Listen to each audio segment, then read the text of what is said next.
আমি না কনটেন্ট যখন পাই না তখন না ঠাস-টুস মুখ দিয়ে যা আসে তা বলতে থাকি। এক পর্যায়ে দেখি কি সেটা একটা কনটেন্ট হয়ে গেছে। আসলে এটা হচ্ছে ১ম দিকে হতো না, এখন করতে, করতে হচ্ছে। তাই চেষ্টা করি যে যখন কনটেন্ট না থাকে তখন মোবাইলটা সামনে নিয়ে রেকর্ড করা শুরু করে দেই। দেখি মুখ দিয়ে ফড়ফড়, ফড়ফড় করে কিছু কনটেন্ট এমনিতেই চলে আসে। যাই হোক জানি না আপনাদের কাছে ভালো লাগে কিনা? আসসালামু আলাইকুম। আজকে আরেকটি নতুন ভিডিও নিয়ে চলে আসলাম। সবাইকে স্বাগতম জানাচ্ছি জাফনা নিনায়া পেজে। অলরেডি আপনারা দেখতে পাচ্ছেন এখানে কিছু শোল মাছ একদম তরতাজা।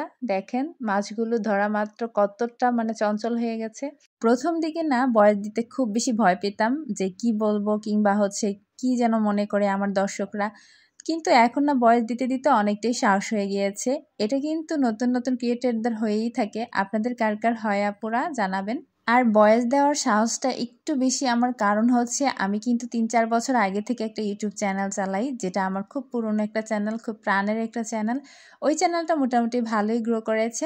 সেই চ্যানেলটাতে আপনারা কিন্তু চাইলে ঘুরে আসতে পারেন। আপনাদের সবার আমন্ত্রণ রইলো। আপনারা অ্যাবাউট সেকশনে পেয়ে যাবেন সেই চ্যানেলটার লিংক। আমি যখন ইউটিউব চ্যানেলের ওই চ্যানেলটার ভিডিওতে হচ্ছে ভয়েস দিতাম, তখন ভিডিও ১ম দিকে ভয় পেতাম। পরে আস্তে, আস্তে দিতে, দিতে এখন অভ্যস্ত হয়ে গেছি। তাই এখন পেজে এসেও ভয়েস দিতে তেমন একটা সমস্যা হয় না। যদিও অন্যদের মতো চটাস, চটাস করে কথা বলতে পারি না, অনেকে দেখবেন কি খুব চঞ্চল, খুব স্পিডে কথা বলতে পারে যে কারণে তারা দর্শকের আকর্ষণ তৈরি করে। কিন্তু আমার কথা হচ্ছে আমি যেমন সিম্পল আছি, সাধারণ আছি, আমার এইভাবে যদি কেউ পছন্দ করে তাহলে এটাই সই। আমি অন্যদের মতো হতে পারবো না।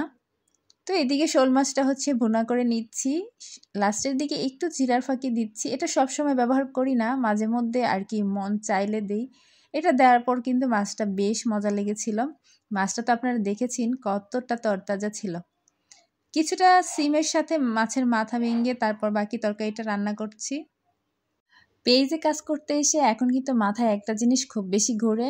মানে আমি যদি ঘুমাতে যাই তখন মাথায় সবচেয়ে বেশি ঘোরে যে আজকে আমার কি কনটেন্ট দিতে হবে, কি কনটেন্ট নিয়ে ভিডিও তৈরি করব।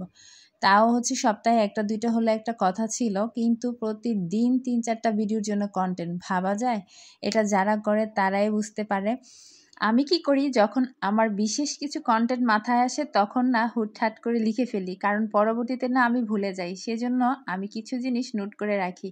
দেন যখন ভিডিও রেকর্ড করি তখন জাস্ট কনটেন্টটা মাথায় নিয়ে বাকি কথাগুলো নিজে থেকেই বলে ফেলি। জানি না আপনাদের কাছে কেমন লাগে, খারাপ লাগে, ভালো লাগে, কিছু কমেন্ট করে আপনারা জানাবেন। আপনাদের কমেন্টের মাধ্যমে কিন্তু আমি উৎসাহিত হব, ভালো কিছু করার চেষ্টা করব। আমার পেজের দর্শক, ইউটিউব চ্যানেলের দর্শক সবাইকে জানাচ্ছি অনেক ধন্যবাদ সবসময় আমার পাশে থাকার জন্য।